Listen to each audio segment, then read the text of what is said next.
যখন বললেন হও, সেটা বিস্ফোরণের মাধ্যমে আকাশ সৃষ্টি হয়েছে মুসলমান। বিস্ফোরণের মাধ্যমে যেভাবে পটকা ফাটানো হয়, বোমা ফাটানো হয়, ঠিক সেইভাবে ফাটানোর মাধ্যমে সাত তাবাক জমিনকে সৃষ্টি করেছেন মহান রব্বুল আলামিন। আকাশকে সৃষ্টি করেছেন। বিজ্ঞানীদেরকে জিজ্ঞেস করেন আকাশ কোটা, বিজ্ঞানীরা বলবে স্কাই ইজ অনলি ওয়ান, আকাশ একটাই। পবিত্র কোরআনুল কারীমকে জিজ্ঞেস করেন, পবিত্র কোরআনুল কারীম আজ থেকে 1400 বছর পূর্বে আল্লাহ পাক বলছেন আল্লাযী খালাকা সাবআ সামাওয়াতি তিবাকান, তিনি সপ্তম আকাশকে স্তরে স্তরে সৃষ্টি করেছেন। পবিত্র কোরআনকে জিজ্ঞেস করেন যে পৃথিবীর সিস্টেম, সূর্যের ঘূর্ণনের ব্যাপারে কি বলো? সূরা ইয়াসিনের মধ্যে আল্লাহ রাব্বুল আলামিন আজ থেকে 1400 বছর পূর্বে সূর্য যে নিজের কক্ষপথে চলছে, আশ-শামসু তাজরি, আমার পূর্ববর্তী বক্তা বলছিলেন যে নিজের একটা কক্ষপথ আছে, রাস্তা আছে, সূর্য নিজের কক্ষপথে চলছে। মুসলমান চিন্তা করেন, বিজ্ঞানীরা আজ যা আবিষ্কার করছেন আজ থেকে 1400 বছর পূর্বে আল্লাহর কোরআনে সেই কথা বলা হয়েছে। বিজ্ঞানীদেরকে জিজ্ঞেস করেন ফিঙ্গারপ্রিন্ট, আঙ্গুলের ছাপ কবে আবিষ্কার করলেন আপনারা ফিঙ্গারপ্রিন্ট? বিজ্ঞানীরা বলবে 1800-1900 শতকের পরে আমরা ফিঙ্গারপ্রিন্ট। আজকে পৃথিবীর বিভিন্ন সৃষ্টির মধ্যে বিস্ময়তম সৃষ্টি, আপনার ব্যাংক থেকে শুরু করে বিভিন্ন সরকারি সেক্টরে আঙ্গুলের ছাপ, রেজিস্ট্রি অফিস থেকে শুরু করে বিভিন্ন সরকারি দপ্তরে আপনার কি আঙ্গুলের ছাপ ব্যবহার করা হচ্ছে। তার মানে বোঝা গেল পৃথিবী শুরু থেকে আদম আলাইহিস সালাম থেকে শুরু করে দুনিয়া যতদিন থাকবে, দুনিয়ায় যতদিন মানুষকে আল্লাহ রাব্বুল আলামিন পাঠাবেন, একটা মানুষের সঙ্গে আরেকটা মানুষের আঙ্গুলের ছাপ মিলবে না। যদি সম্ভব হতো তাহলে দেখেন ব্যাংকে যিনারা যাচ্ছেন, আপনার ফিঙ্গারপ্রিন্ট বসিয়ে, তিনার ফিঙ্গারপ্রিন্ট বসিয়ে আপনার অ্যাকাউন্ট থেকে হয়তো টাকা তুলে নিতে পারতো। রেজিস্ট্রি অফিসে গিয়ে বিভিন্ন রকম মানুষ সমস্যার সম্মুখীন হতো। তার মানে বোঝা গেল বিজ্ঞানীরা বলছে যে পৃথিবীর প্রথম মানুষ থেকে শুরু করে শেষ মানুষ অবধি প্রত্যেকের আঙ্গুলের ছাপ একই হবে। আল্লাহর কোরআনে আজ থেকে 1400 বছর পূর্বে সূরা আল কিয়ামার মধ্যে আল্লাহ রাব্বুল আলামিন বলছেন, আল্লাহ তাআলা বলছেন আয়াহসাবুল ইনসানু আল্লান নাজমা ইজামা, মানুষ কি মনে করে তাকে এমনি এমনি ছেড়ে দেওয়া হবে? বালা কাদিরিনা আলা আন নুসাউবিয়া বানানা, বরং আমি তাকে তার ফিঙ্গারপ্রিন্ট, আঙ্গুলের ছাপ সহ উত্থিত করব। মুসলমান এবার ভেবে বলেন যে পৃথিবীর প্রথম মানুষ থেকে শুরু করে দুনিয়া যতদিন থাকবে, মানুষকে কবর দিয়ে দেওয়ার পর বা হিন্দু ভাইদের বডি শ্মশানে পুড়িয়ে দেওয়া হচ্ছে, বা আর কারো বডিকে বিভিন্ন জীবজন্তু খেয়ে নিচ্ছে, আল্লাহ রাব্বুল আলামিন কাল কিয়ামতের মাঠে সকলকে একত্রিত করতে পারবেন কি পারবেন না? ভেবে উত্তর দিন। বিশ্বাস আছে তো? পারবেন। কি করে বুঝবেন? কিছুদিন পূর্বে একটা ঘটনা ঘটে গেল, আপনারা সকলেই জানেন। আপনার গুজরাটের আহমেদাবাদ বিমানবন্দর থেকে একটি বিমান 267 জন যাত্রী, 7 জন মেম্বার ক্রু, 2 জন পাইলট নিয়ে ইংল্যান্ডের উদ্দেশ্যে, মানে ওই বিমানবন্দর থেকে উড়েছিল। তার উড়ার মোটামুটি 1 মিনিটের মধ্যে ওই বিমানটার দুটো ইঞ্জিন ফেল হয়ে মেডিকেল হসপিটালে সেটা কি ল্যান্ড করলো, পড়ে গেল। পড়ে যাওয়ার পরে ওই বিমানের মধ্যে, ওই উড়োজাহাজের মধ্যে যত মানুষ ছিল সকলে মারা গেছে। শুনেছেন আপনারা, দেখেছেন বিভিন্ন ভিডিওতে, নিউজ পেপারে, ইউটিউবে, ফেসবুকে দেখেছেন আপনারা সচক্ষে। কিন্তু আল্লাহ রাব্বুল আলামিন যাকে বাঁচাবেন, এর পরেও একজন ব্যক্তি যে ইমার্জেন্সি উইন্ডোতে ছিল, ইমার্জেন্সি দরজায় ছিল, তাকে সে মরেনি, আল্লাহ বাঁচিয়ে নিয়েছে। 267 জন প্যাসেঞ্জার, প্রত্যেকের বডি পুড়ে ছাই হয়ে গেছিল। কারণ সেই বিমানের মধ্যে 1.5 লক্ষ লিটার জ্বালানি ছিল। বিমানটাকে উড়িয়ে নিয়ে যাওয়ার জন্য যে জ্বালানি ব্যবহার হয় সেটা 1.5 লক্ষ লিটার ছিল।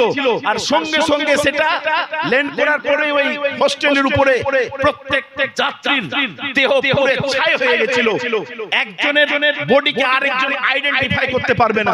ধরে নেন একজনের সন্তান ছিল, একজনের বেটা ছিল সেই ফ্লাইটের মধ্যে, বাবাকে যখন ডাকা হচ্ছে, বাবা সেই বডিকে চিনতে পারছে না কোনটা তার বেটার বডি। বাবাকে ডাকা হচ্ছে, আপনার মেয়ের বডিটা চিহ্নিত চিহ্নিত করুন। বাবা মেয়ের বডিটাকে চিনতে পারছে না, এরপরেও মানুষ দেখেন মেডিকেল সায়েন্স কতটা উন্নত হয়েছে মুসলমান, এরপরেও প্রত্যেকটা বডিকে আইডেন্টিফাই করে প্রত্যেক বডি আপনার ফ্যামিলি যারা হেড তাদের হাতে তুলে দেওয়া হয়েছে। কি করে এটা সম্ভব হলো? তার মানে ডিএনএ টেস্ট করে, ডিএনএ। তাহলে মানুষের দ্বারা যদি এটা সম্ভব হয়, একজন মানুষ 1000-এর বেশি ডিগ্রি সেন্টিগ্রেড তাপমাত্রায় পুরো বডি ছারখার হয়ে যাওয়ার পরেও এই মানুষ এতটা ক্ষমতা রাখে তার বডিকে চিহ্নিত করে এটা আব্দুর রহমানের বডি, এটা আব্দুল সত্তারের বডি, এটা রাম সেম যদু মধু প্রত্যেক ফ্যামিলি মেম্বারের হাতে তুলে দিয়েছে। ওই আপনার হায়দ্রাবাদ গুজরাট সরকার মেডিকেল ডাক্তার জেনারেল আইডেন্টিফাই করে প্রত্যেক বডিকে প্রত্যেকের হাতে তুলে দিয়েছেন। তাহলে চিন্তা করেন মুসলমান, যে বডি পুরো ছাই হয়ে গেল, কঙ্কাল আছে, কঙ্কালটাও পুরো ছাই হয়ে গেছে, এই বডিকে মানুষ যদি চিহ্নিত করে মানুষের হাতে তুলে দিতে পারে, তাহলে চিন্তা করেন আজ থেকে আপনার দুনিয়া যেদিন থেকে সৃষ্টি হয়েছে, দুনিয়া যেদিন ধ্বংস হয়ে যাবে, প্রত্যেক মানুষ জন্মগ্রহণ করেছে পৃথিবীতে, কে কার বেটা ছিল, কবে জন্মগ্রহণ করেছে, কোথায় মাটি হয়েছে, প্রত্যেকে আল্লাহ রাব্বুল আলামিন চ্যালেঞ্জ করছেন সূরা আল কিয়ামার মধ্যে যে আমি ফিঙ্গারপ্রিন্ট আঙ্গুলের ছাপ সহ তাকে উত্থিত করব। কথা বুঝতে পারছেন? বডি পুরো ছাই হয়ে গেল, এরপরেও মানুষ চিহ্নিত করে ফ্যামিলি মেম্বারের হাতে তুলে দিচ্ছেন বডিকে। তো আল্লাহ রাব্বুল আলামিন আপনার বডিটাকে কি এই মাটি থেকে কাল কিয়ামতের মাঠে তুলতে পারবেন না? অবশ্যই পারবেন মুসলমান। কারণ আপনি আমি কিছু ছিলামই না যখন, সেই আল্লাহ এক ফোঁটা নাপাক পানি থেকে সৃষ্টি করেছেন মানুষকে। পবিত্র কোরআনকে জিজ্ঞেস করেন মানুষ সৃষ্টির ব্যাপারে কি বলো। পবিত্র কোরআন আপনাকে এই প্রশ্নের উত্তর দিবে। খালাকাল ইনসানা মিন, আল্লাহ রাব্বুল আলামিন বলছেন সালসালিন কাল ফাখার, আমি মানুষকে সৃষ্টি করেছি শুকনো ঠকঠকে মৃত্তিকা থেকে। অন্য আয়াতে আল্লাহ রাব্বুল আলামিন সূরা তারিক খুলে দেখেন, সূরা তারিকের মধ্যে আল্লাহ রাব্বুল আলামিন বলছেন মানুষকে সৃষ্টি করেছি এক ফোঁটা নাপাক পানি থেকে, যেটা পিতার বাবার মেরুদণ্ডের 2 পাঁজর থেকে নির্গত হয়।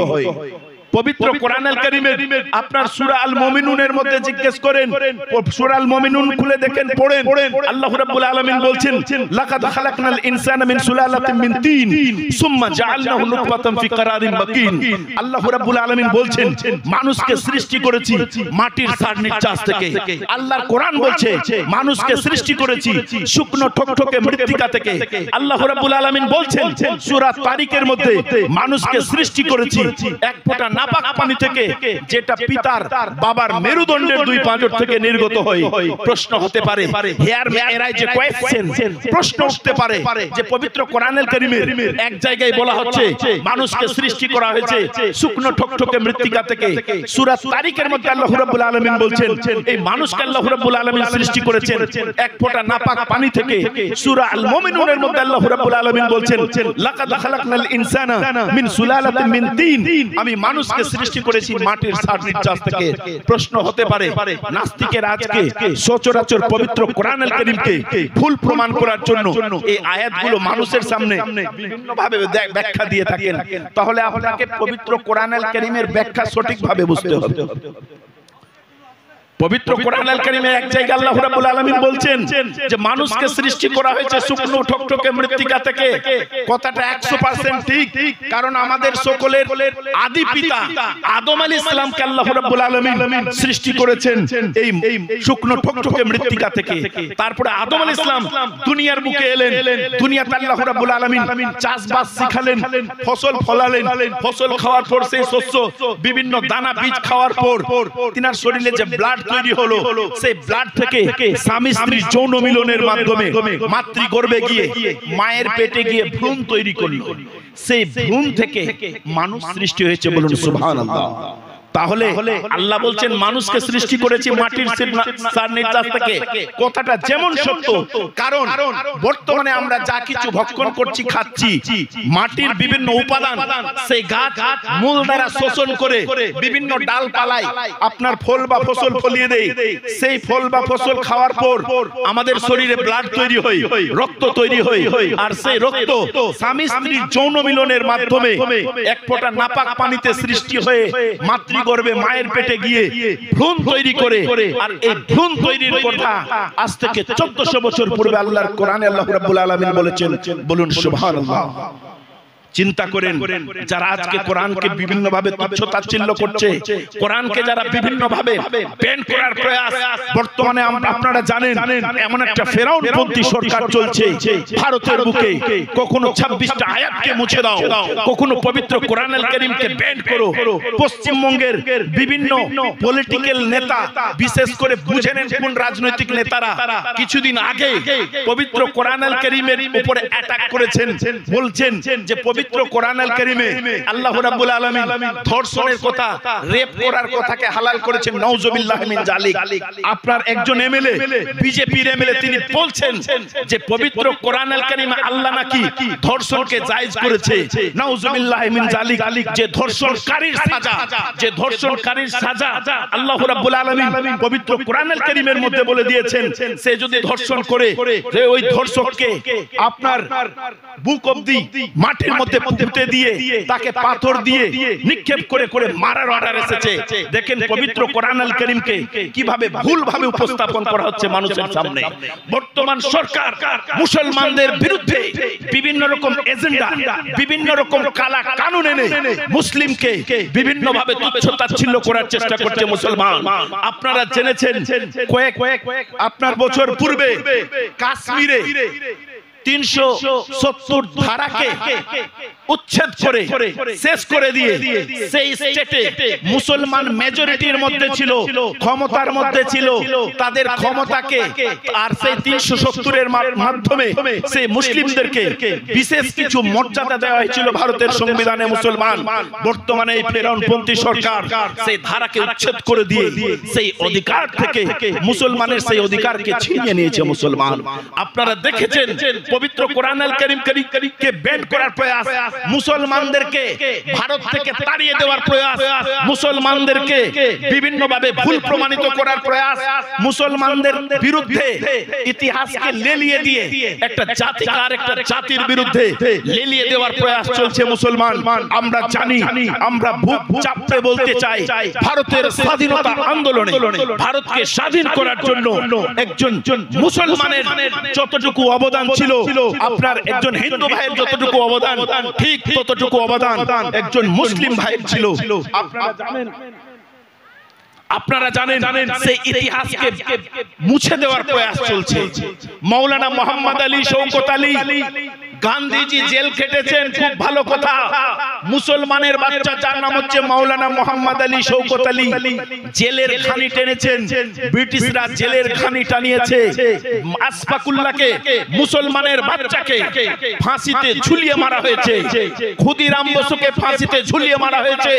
খুব ভালো কথা। আমরা চাই ক্ষুদিরাম বসুর নাম সোনার অক্ষর দিয়ে ভারতের ইতিহাসে লেখা থাক, কিন্তু তার পাশাপাশি যে মুসলমানের বাচ্চা যার নাম আশফাকুল্লাহ, তাকে, তার নামকে ইতিহাস থেকে মুছে দেওয়ার প্রয়াস চলছে মুসলমান।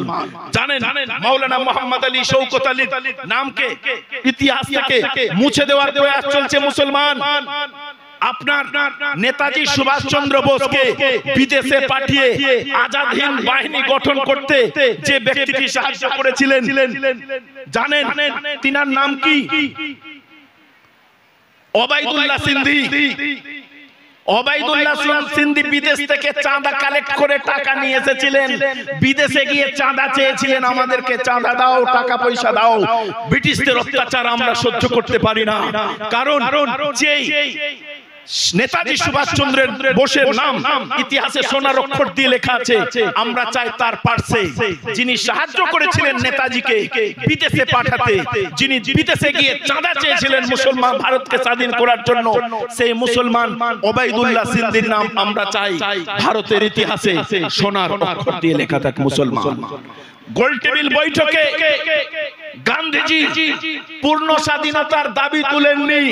গান্ধীজি ব্রিটিশদের কাছে চেয়েছিলেন আমাদেরকে ডোমিনিয়নের মর্যাদা দেওয়া হোক, স্বায়ত্ত শাসনের মর্যাদা দেওয়া হোক। কিন্তু সেই গোল টেবিল বৈঠকে টেবিল চাপড়ে দিয়ে যে মুসলমানের বাচ্চা ব্রিটিশদের বিরুদ্ধে, ইংরেজদের বিরুদ্ধে রুখে দাঁড়িয়েছিলেন মুসলমান, জানেন তিনার নামটা কি?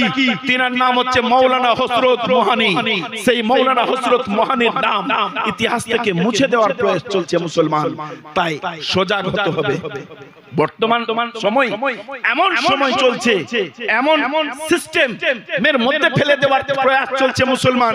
কখনো এনআরসির নাম করে, কখনো এসআইআর এর নাম করে, কখনো আপনার এনপিআর এর নাম করে মুসলমানদেরকে বিভিন্ন ভাবে তুচ্ছ তাচ্ছিল্য। আপনি দেখছেন অপোজিশন বিপরীত একটা পার্টি আছে ভারতে, কোথায় কোথায় মুসলিম, কোথায় কোথায় মুসলিমকে মারো, এই করো ওই করো। তার মানে বুঝতে পারছেন তাদের এজেন্ডাটা কি, বুঝতে পারছেন মুসলমানদের বিরুদ্ধে তাদের প্রয়াসটা কি। মুসলমান সময় থাকতে সজাগ হন। বর্তমান সময়ে বিভিন্ন স্কুল কলেজ ইউনিভার্সিটিতে যে ইতিহাস পড়ানো হচ্ছে, সেই ইতিহাস কবিগুরু রবীন্দ্রনাথ ঠাকুরের মতে সম্পূর্ণ সত্য না। অনেক মিথ্যা ইতিহাসকে সিলেবাসের মধ্যে ঢুকিয়ে দিয়ে ওই মিথ্যা ইতিহাসকে হিন্দু ভাই বিভিন্ন মুসলিমদেরকে বিভিন্ন সম্প্রদায়ের লোককে সেই মিথ্যা ইতিহাস পড়ানো হচ্ছে। যে ইতিহাস পড়ছে বিভিন্ন গোষ্ঠীর লোকেরা, বিভিন্ন ছাত্র স্টুডেন্টরা, তাদের রক্ত টকবক করছে যে আওরঙ্গজেব নাকি ভারতের অনেকগুলো মন্দিরকে ভেঙেছেন।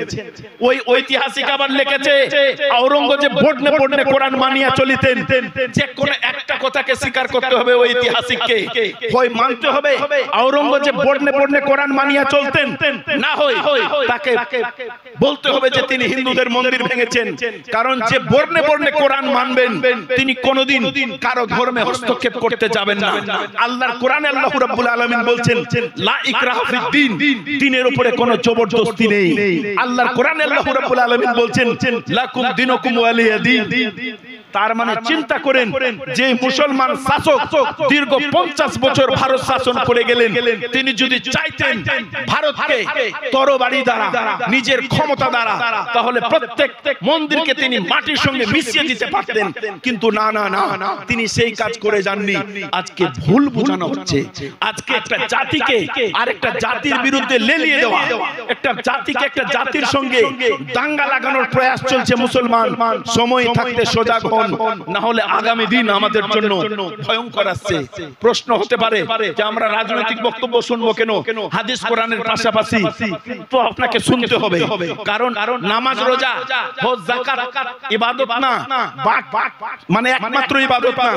আপনার জীবন ব্যবস্থাটা, আপনি চলবেন কিভাবে, আপনার জীবন বিধান কি হবে, আপনার পারিবারিক সিস্টেম, বাইরে ব্যবসা বাণিজ্য, থেকে সবকে ভিতরে পাঠা, বাইরে দাঁড়িয়ে আছে সবকে চলাচল, সামনে চলাচল,